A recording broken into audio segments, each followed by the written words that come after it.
Hey everyone, how are you? Welcome back to the Sun of the Witch. And today, in this video, we are starting the next chapter, chapter 8 from the Mayor of Castrovis. So far, we have seen up to chapter 7, and in the last video, हमने देखा कि फाफरे और हैंचर दोनों एक hotel marine hotel में मिलते हैं और नियर बाय जो बिल्कुल सेम दीवार वाला वो उन दोनों मदर और डॉटर एलिजाबेथ जैन और उसकी मदर का।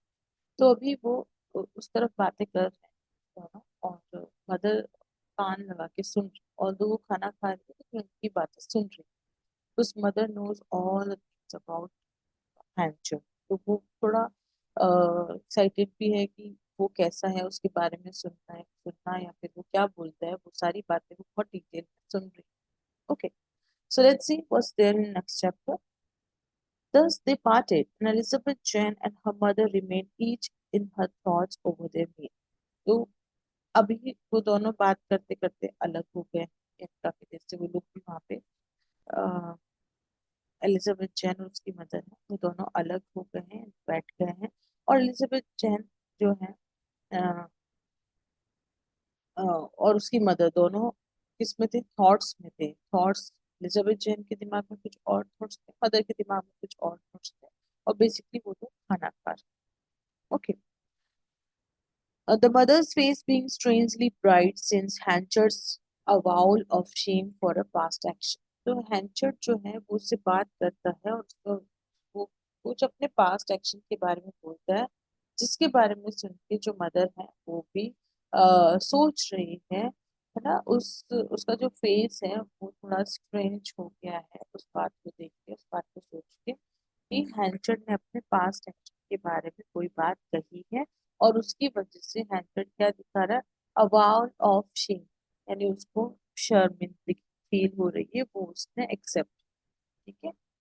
The quivering of the partition to its core presently denoted that Donald Parkway had again drunk his well, no doubt to have his supper, for humming a tune and walking up and down, he seemed to be attracted by the lively bursts of conversation and melody from the general cup below. तो अभी हैंचर्ड वहां से चला जा चुका है, near by room में फाफते हैं और the quivering of the partition, कमरे के बीच की जो दीवार है ना, उसमें से क्या आ रहा है, कंपन, quivering of the partition to its core means बीच वाली जो दीवार है एकदम सेंटर वाली, वो प्रेजेंटली क्या दिखाती है, what it notes that Donald Farfrae had again rung his bell, उसने फिर से बेल बजाई जिससे कि वो किसी स्टाफ को बुला सकता है। No doubt his supper to remove, है ना, टू बी रिमूव, यानी वो चाहता था कि उसका खाना जो उसने खा लिया है तो वो हटा दिया जाए। फॉर हमिंग अ ट्यून, वो कोई धुन, हमिंग मतलब गुनगुना रहा था, खाना खाने के बाद गाना गा रहा था या धुन रहा था। और वॉकिंग अप एंड डाउन, इधर उधर टहल रहा था ना, गाना गुनगुना रहा था और टहल रहा था। He seem to be attracted by the lively bursts of conversation, ऐसा दिखाई देता है कि जो नीचे बातें चल रही थी ना, जो हलचल हो रही थी, conversation and melody from the general company below, नीचे जो हॉल है डिनर हॉल, वहां से जो लोगों की बातें करने की या गाना गाने की मेलोडी की आवाज उसको आ रही थी, वो उसको अट्रैक्ट कर रही थी ऐसा। He sauntered out upon the land, तो उसने क्या किया, धीरे धीरे सॉन्टर्ड आउट मतलब घूमते टहलते टहलते वो नीचे की तरफ आने लगा, मतलब सीढ़ियों से, एंड डिसेंडेड द स्टेयरकेस, है ना, और सीढ़ियों से नीचे आने लगा। When Elizabeth Jane had carried down the supper tray and also that used by her mother and herself, तो उसी टाइम पे एलिजाबेथ जेन जो है वो अपना खाने की ट्रे लेके नीचे आ। अब वो तो वहां पे गेस्ट था और ये एज एन एम्प्लॉय उसने कहा था कि मैं काम भी कर लूंगी, हमें रुकने को मिलेगा। तो वो अपने खाने की ट्रे खुद नीचे लेके आ रही थी, उसका और उसकी मदर के खाने की tray, and also that used by her mother and herself. She found the bustle of serving to be at its height below. उसने नीचे देखा कि bustle of serving यानी कि नीचे बहुत भीड़ है, बहुत शोर शराबा है ना। और आप देख सकते हो कि इवनिंग में जब कोई ऐसा रेस्टोरेंट हो जो काफी भरा हुआ हो, है ना, जहाँ पे बहुत भीड़ होती हो, ठीक है, तो वहां पे कैसे किस तरह की आवाजें आती है ना, कोई इधर सर्व कर रहा है, कोई क्या कर रहा है, तो वो उसको सुनाई दे रही थी। As always was at this hour, evening का टाइम, ठीक है, रात के टाइम में, डिनर के टाइम में, जब हमेशा ऐसा होता है कि काफी भीड़ होती है और इस तरह की आवाज आती रहती है, तो उसने भी ऊपर से देखा कि पीछे काफी लोग खाना खा रहे हैं। The young women shrank from having anything to do with the ground floor. तो जो यंग वुमेन है यानी कि एलिजाबेथ जो है, वो सोचती है कि यार क्या करूं, नीचे जाऊं नहीं जाऊं, खाना सर्व करूं नहीं करूं, है ना। तो वो नीचे जाने के बारे में सोचने से पहले थोड़ा सा घबरा जाती है कि पता नहीं यार अ, क्या होगा। तो अच्छा, इससे पहले मैं आपसे कुछ जनरल क्वेश्चंस पूछना चाहूंगी, प्रीवियस अब तक जो हमने पढ़ा इसी चैप्टर में, कि जो स्ट्रेंज ब्राइटनेस थी वो किसके फेस पे थी। यहाँ पे चार कैरेक्टर्स की हम बात कर रहे हैं। पहला है हैंचर, दूसरा है फाफरे, तीसरा Elizabeth Jane and her mother. ठीक है, तो इनमें से किसके चेहरे पे एक अलग चमक थी या अलग ब्राइटनेस थी, या ये कह सकते हो कि किसके फेस पे कुछ दिखाई दे रहा था। ओके, पहली चीज ये आप मुझे बताइए। दूसरा, किसने अपने पास्ट एक्शन को एडमिट किया, बताया कि मैंने पिछले जन्म में पिछले टाइम कुछ गलत किया है, या जिसके लिए वो शर्मिंदगी फील कर। Who rang the bell again, किसने फिर से दोबारा घंटी बजाई। ठीक है, और एलिजाबेथ जन जब सीढ़ियों से नीचे जा रही थी तो उसके हाथ में क्या था। ठीक है, और फारफ्रे जो गाना गुनगुना रहा था, तो गाना गुनगुनाते हुए वो कहाँ गया, रूम में रहा या कहीं बाहर। ठीक है, तो और इस टाइम पे नीचे क्या चल रहा, डाइनिंग हॉल में क्या चल रहा। ये क्वेश्चंस में सिर्फ आपका ध्यान अट्रैक्ट करने के लिए पूछ रही हूँ कि अभी तक आपने जो पढ़ा उसमें से आपको क्या समझ में। ओके, तो इन चारों क्वेश्चंस, पांचों क्वेश्चंस के जवाब आप मुझे कमेंट बॉक्स में दीजिए, हम आगे बढ़ते हैं। The young women shrank from having anything to do with the ground floor survey। तो यंग वुमेन जो है वो नीचे नहीं जाना चाहती थी, उसको अनकंफर्टेबल लग रहा था, बिकॉज नीचे बहुत भीड़ थी, बहुत सारे लोग थे, ये सब उसके लिए नया। ठीक है, वो थोड़ा कतरा गई and crept silently about observing the scene so new to her, fresh from the seclusion of a seaside cottage। अब देखो वो कहाँ से आई थी, सी साइड कॉटेज। क्यों आई थी सी साइड कॉटेज से, क्योंकि उसका फादर जो था, जिसने जो उसको लेके गया था न्यूसन, वो कहाँ रहता था, कॉटेज में रहता था, लाइक सी साइड। ठीक है, तो दैट्स वाई वो वहां से आई थी, इसलिए उसके लिए ये सब चीजें नई थी, and that's why she was feeling little uncomfortable going down at this time, जहाँ बहुत भीड़ है। ठीक है, it was so new to her ना। In the general sitting room which was large, अब हम नीचे के हॉल की बात करते हैं जो कि जनरल सिटिंग रूम है, बहुत बड़ा हॉल था। She remark the 2 or 3 dozen strong back chairs। कितनी, 2-3 dozen, तो this is very important, you need to take care of that. They can generally simply ask you कि कितनी चेयर्स होगी नीचे, तो आप अंदाजा लगाओगे कि वहां पे 2 से 3 दर्जन। ठीक है, तो अराउंड 30-35 चेयर्स नीचे लगी हुई थी। स्ट्रॉन्ग बैक चेयर्स, है ना, ऐसी चेयर्स जिनका बैक बहुत स्ट्रांग हो, that stood round against the wall. ठीक है, दीवार के साथ साथ की तरफ लगी हुई थी, राउंड में, राउंड शेप में। Each fitted with its genial occupant, क्योंकि अपना जितना चेयर का स्पेस रिक्वायर्ड है उतना स्पेस लिया हुआ था। The sanded floor, the black settle which. ठीक है, और जो क्या कहते हैं, फर्श, वो कैसे था, सैंड का था, यानी कि मिट्टी। नीचे का जो फ्लोर है वो रेतीला था, और एक ब्लैक सेटल था यानी कि काला sofa, which projecting and wise from the wall with in the door. तो वो क्या दिखा रहा था, वो दिखा रहा था कि आगे आ, आ, दरवाजे की जो वॉल थी उससे भी आगे वो निकल रहा था, और उसके पीछे से Elizabeth, which permitted Elizabeth to be a spectator or uh, of all that went on without herself being particularly seen। तो ये सामने की तरफ आ रहा था, इसकी वजह से पीछे से वो सब कुछ देख पा रही थी और बाकी लोगों को पता नहीं चल रहा था, यानी बिना किसी कोई उसे देखे वो सब चीजें देख पा रही थी।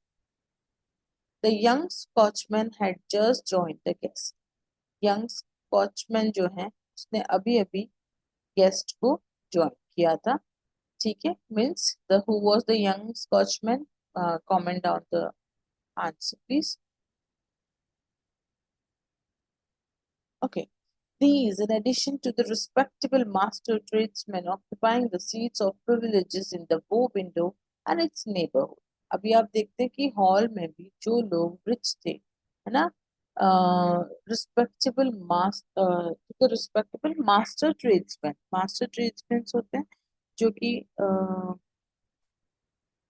क्या कहते हैं, प्रतिष्ठित व्यापारी ना, बिजनेस। वो लोग जो थे वो विंडो के आसपास बैठे, ठीक है, जो कि प्रिविलेज सीटों पर, जो कि स्पेशल सीट्स थी उन पर। And its included an inferior set at the unlighted. और उसी के पास में जो साधारण लोग थे वो कॉर्नर पे बैठे थे। whose seat were more benches against the wall and who drank from cups instead of glasses। तो यहाँ पे दो कैटेगरी के लोग बताए जा रहे हैं कि एक वो लोग जो रिच क्लास या आप कह सकते हो हाई क्लास, और एक low class. Low in the sense बहुत लो नहीं, बट हाँ थोड़ा डिफरेंस था, तो दोनों के खाने के तरीके में, उनकी सिटिंग्स में, इनमें difference. Among the later, she noticed some of those personages who had stood outside the windows of the King's Arm। Kings arm के बाहर जब वो विंडो से देख रहे थे राजा का, सॉरी इसका, मेयर की डिस्कशन देख रहे थे, तो वहां जो लोग खड़े थे ना उनमें से कुछ लोग थे, जो कि कौन थे, normal class. Behind their backs was a small window, और उनके पीछे एक छोटी विंडो थी। ओके, एंड छोटी खिड़की थी with a ventilator in one of the pane, और एक वेंटिलेटर लगा हुआ था। ठीक है, वेंटिलेटर मतलब समझ लो जैसे अपने एग्जॉस्ट फैन लगा होता है वैसे। ठीक है, wheel ventilator in one of the panes which would suddenly start off spinning with a jingling sound, जो कि अचानक से चलता फिर बंद हो जाता, and suddenly start again, बंद होता चलता, अचानक से बंद होता। तो वो क्या कर रहा था, अंदर की गर्म हवा को बाहर फेंक। While thus furtively making her survey, the opening words of a song greeted her ears from the front of the settle in a melody and extent of peculiar charm। ठीक है, जब वो ये सब देख रही है ना, while thus furtively making her survey, जब वो ऐसे सब कुछ छुप के देख रही थी, the opening words of the song greeted, तभी एक गीत के ओपनिंग वर्ड्स यानी जो शुरुआती बोल होते हैं, इनिशियली वर्ड्स जो होते हैं वो उसके कानों में आके पड़ते हैं, जो सुनाई देते। जो कौन गा रहा था, the front of the settle, जो कि सामने सोफे से आ रहे थे, in a melody and accent of peculiar charm, बहुत ही ब्यूटीफुल लय के अंदर कोई गा रहा, वहां पे बैठ के जो बीच का ब्लैक सेटल था उसके ऊपर। There had been some singing before she came down, जब वो नीचे आई थी उससे पहले भी लोग वहां पे गा रहे थे, तभी तो उसकी आवाज सुन के वो आया था। And now the Scotchman had made himself so soon at home that, at the request of some of the master tradesmen, he too was filling the room with the DJ। ठीक है, तो लोगों के कहने पे अभी पहले से ही आवाज आ रही थी, और वह स्कॉटिश पर्सन यानी कि फाफरे, वो भी इतना ज्यादा फैमिलियर हो गया ना, जैसे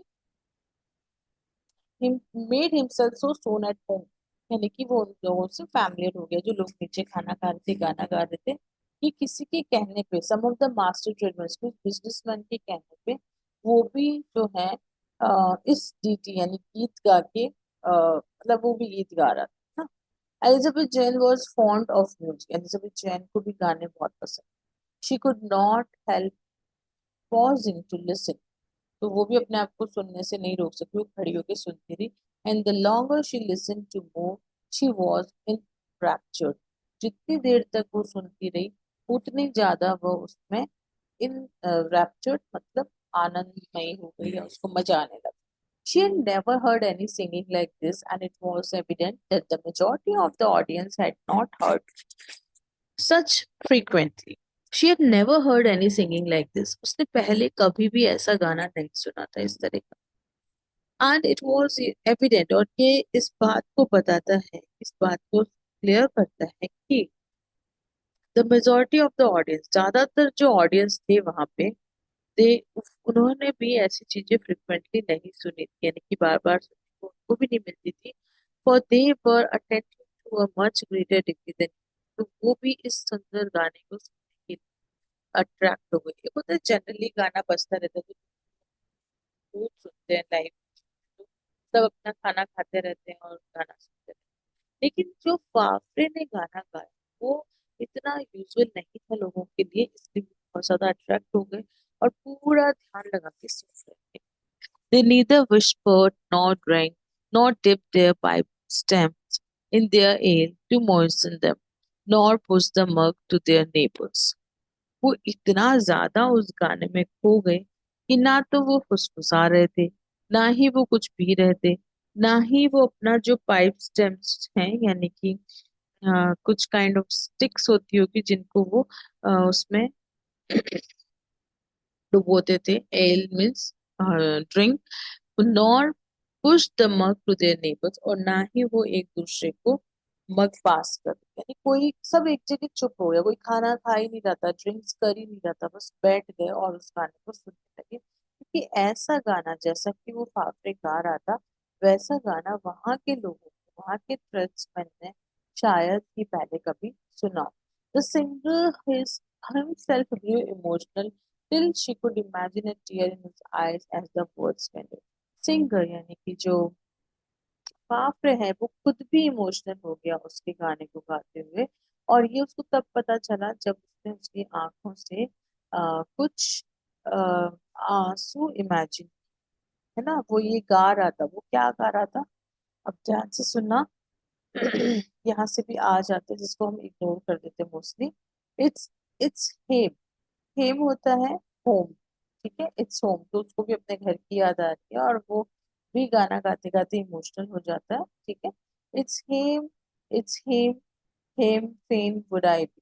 ठीक है, तो basically hame in the sense is घर, तो मैं अपने घर लौटना चाहता हूँ, इसका मीनिंग ये होता है.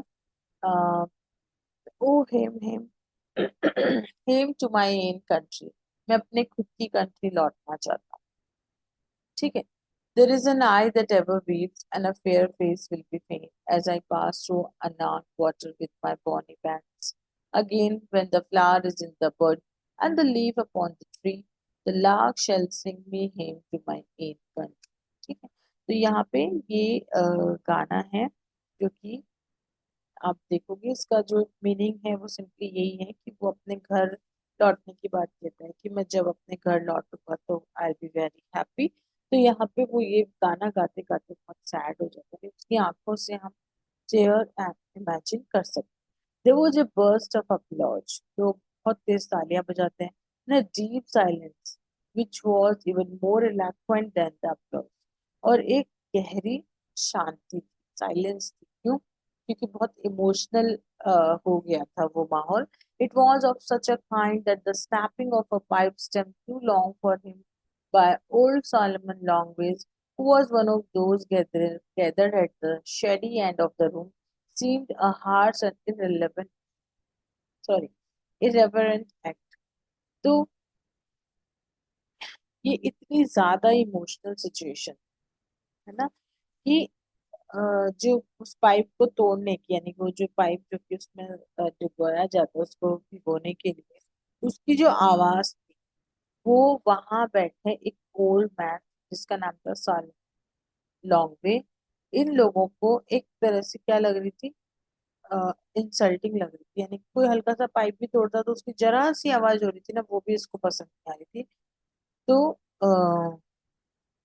इस तरह से वहां का जो सीन है पिक्चराइज किया गया है कि कैसे उसके गाने की वजह से सारे के सारे जो लोग हैं वो एकदम चुप हो गए, इमोशनल हो गए.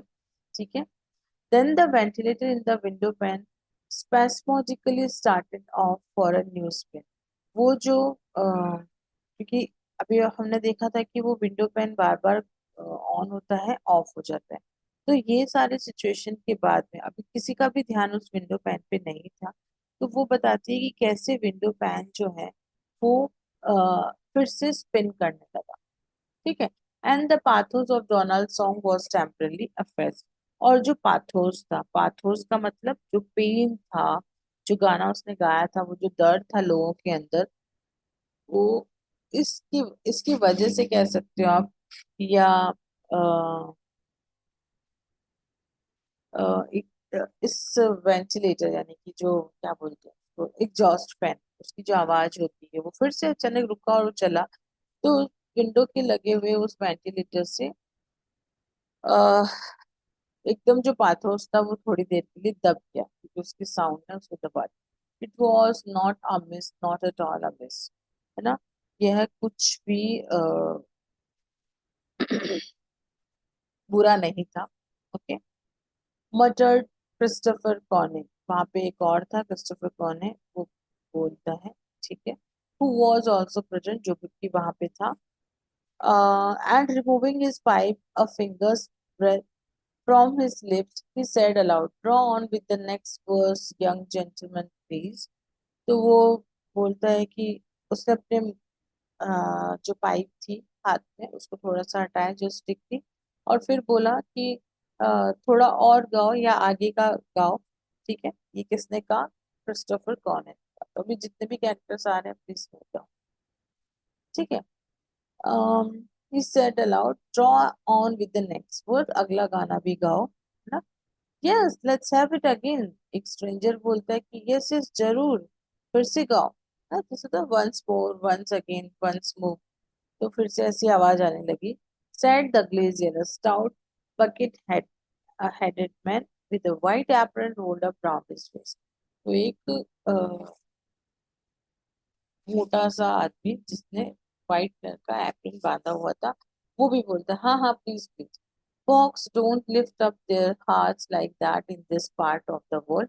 And turning aside, he said in undertones, "Who is the young man? Scotch, they say." Yes, straight from the mountains of Scotland, I believe, replied Connor. Young Farfrae repeated the last. ठीक है। तो लोग इस इलाके में इस तरह दिल से नहीं गाते, तो तुम फिर से गाओ। तो ऐसी बातें करने लगे, अरे वाह वाह बहुत अच्छा गाया, फिर से गाओ फिर। Folks do not lift up their heart like, इतना दिल से कोई नहीं गाता यहाँ पे, यानी इस जगह पे, तो प्लीज तुम फिर से गाओ। फिर कोई कहता है, who is the young man, कौन है ये नौजवान? Who is the young man? तो कुछ कहते हैं कि स्कॉटलैंड से है क्या? तो दूसरा बोलता है, यानी कौन है, बोलता है, yes straight from the mountains of Scotland, हाँ सीधे स्कॉटलैंड के पहाड़ों से आया है, मुझे लगता है। यंग पार्टरे फिर अपने जो लास्ट वाले जो वर्स था, यानी कि जो लास्ट का गाना उसने गाया था, माय माय वाला, वो फिर से वो गाता है इतनी रिक्वेस्ट के बाद। ठीक है। It was plain that nothing so pathetic been heard at the Three Mariners for a considerable time। तो इससे साफ साफ पता चलता है कि इससे ज्यादा दुख वाला गाना आज तक, यानी कि अभी तक किसी ने भी वहां पे नहीं गाया था। कहाँ पे? थ्री मरीनर्स इन में, जहां पर वो लोग डिनर कर रहे थे। तो यहाँ पे आज तक ऐसा गाना किसी ने नहीं गाया था इतना पेनफुल जितना कि फाफे ने गाया। The difference of accent, the acceptability of the singer, the intense local feeling, and the seriousness with which he worked himself up to a climax surprised this set of worthies who were only too prone to shut up their emotions with caustic words। Okay, तो ये चीजें जिसको कि हम कहेंगे, ये साफ हो था कि the difference of accent, accent का डिफरेंस क्यों है? बिकॉज वो स्कॉटलैंड का है तो उसका ऑब्वियसली अलग है। ठीक है। और the excitability of the singer, singer जिस तरह से गाता है, उसकी जो इंटेंस लोकल फीलिंग है और जो सीरियसनेस गाने की, वो क्लाइमेक्स तक जाती है।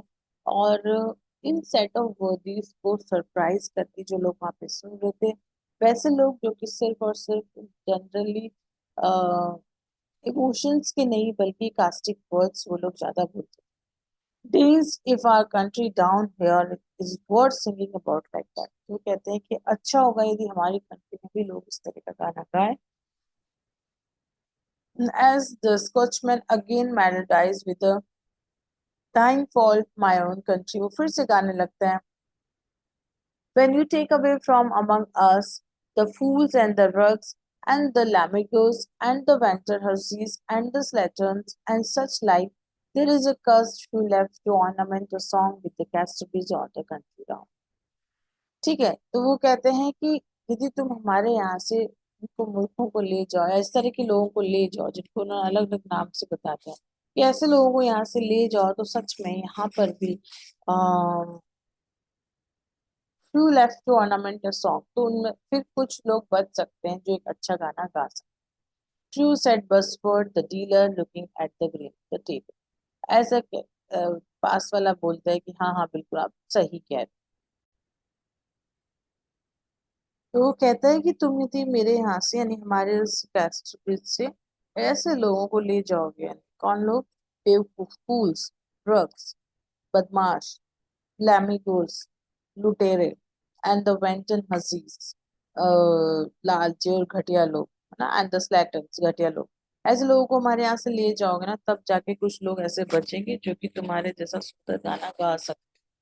True said बसफोर्ड। बसफोर्ड जो लीडर है वो कहते बिल्कुल सही कह रहे हो तुम, ना, looking at the grain of the table, खाने की तरफ देखते हुए बोलते कि बिल्कुल नहीं, ऐसा हमारे यहाँ कोई नहीं खाता, हमारे यहाँ के लोग अलग हैं। वो थोड़े से थोड़ी बुराई करेंगे क्योंकि गाना वाना ओवर हो चुका है। Now they will start discussing on the topic कि यहाँ की हालत बहुत खराब है, यहाँ के लोग अच्छे नहीं है, यहाँ का सिस्टम अच्छा नहीं। Okay, so that we are going to study in the next video. और thank you so much for watching this. I'll again ask you some of the questions. Hopefully, you could understand what we have gone through. So let's see. Let me ask you some of the questions, please. Okay. तो आप मुझे सबसे पहले बताएंगे, just a minute.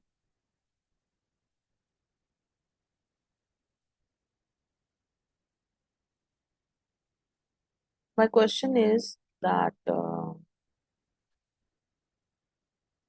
who was Scotchman's song? Like, what happened after his song? Like, जब उसने अपना गाना खत्म किया तो क्या हुआ लास्ट में? माहौल कैसा था उसके एनवायरनमेंट का, उस जगह का? और जो रिपीटेड वर्ड है उसके गाने में, उसके लिरिक्स में, वो रिपीटेड वर्ड क्या था और उसका मीनिंग क्या था, ये आप मुझे बताएंगे। और एलिजाबेथ जैन का रिएक्शन उस गाने को सुन के कैसा था, आप मुझे बताओगे कि नीचे जो गाने चल रहे हैं उसको सुन के उसका रिएक्शन कैसा था।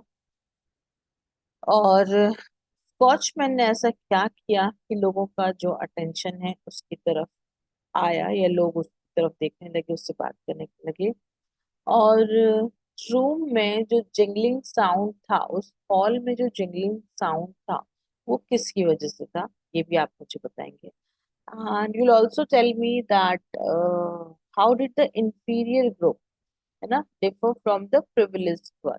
यानी आपको कैसे पता चलेगा कि इंफीरियर लोग और जो प्रिविलेज्ड लोग हैं, जो बिजनेसमैन है, वो लोग अलग अलग, है ना?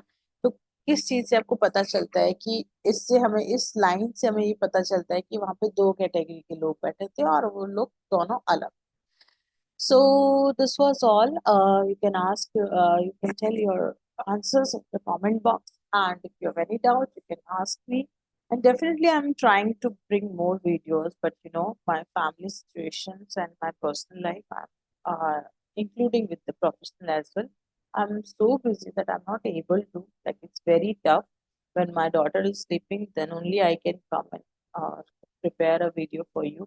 So that's why I know that your exams are near, but the way my daughter is growing, she's giving me less time to do anything else except playing with her. So still, I'll try my best that I can, whatever I can best do for you all. Thank you so much for watching this video. See you in the next. Goodbye.